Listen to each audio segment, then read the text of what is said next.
Hello, my name is Stephanie Kidd, and I want to welcome you to the Kentucky Valley Educational Co-op's The Holler. Today we're going to discuss what does math instruction need. This information is based on a book I've been reading, Accessible Mathematics by Stephen Linwand.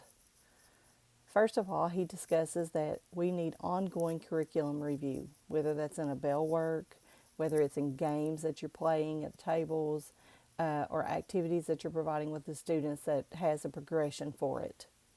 Another thing he talks about is multiple representations of mathematical entries.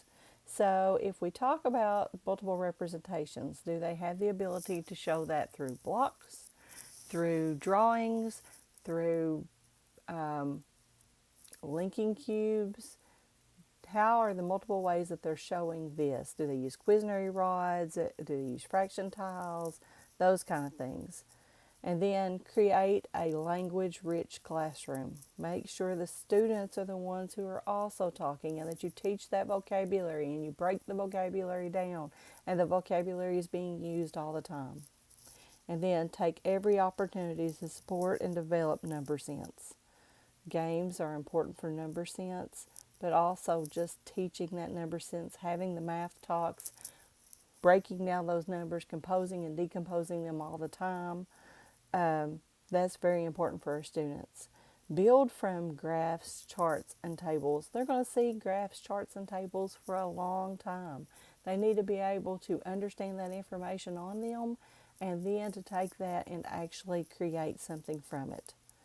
Time math to such questions as how big, how much, how far, what happens, why.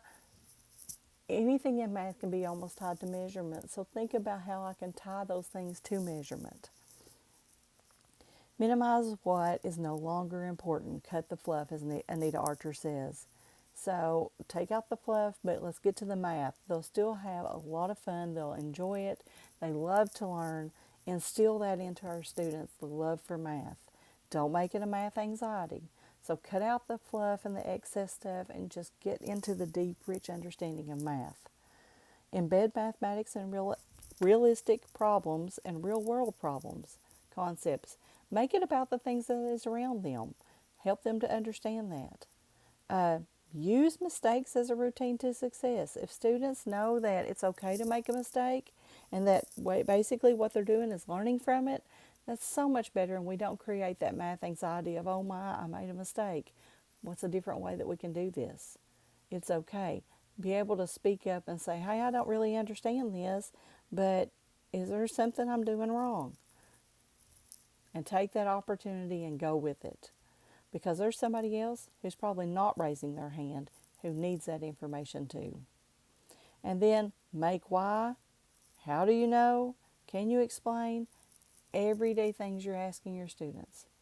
Make sure that every day you're asking them to explain. That gets a better understanding of what they're thinking, how they're thinking about it. If you can do these things in your classroom, you're going to really instill some great things going on. And you're going to have students who really understand mathematics. I hope that you enjoyed this video. I want to thank you for loving our kids, and my information's on the screen if you need to get in contact with me. We'll holler at you later.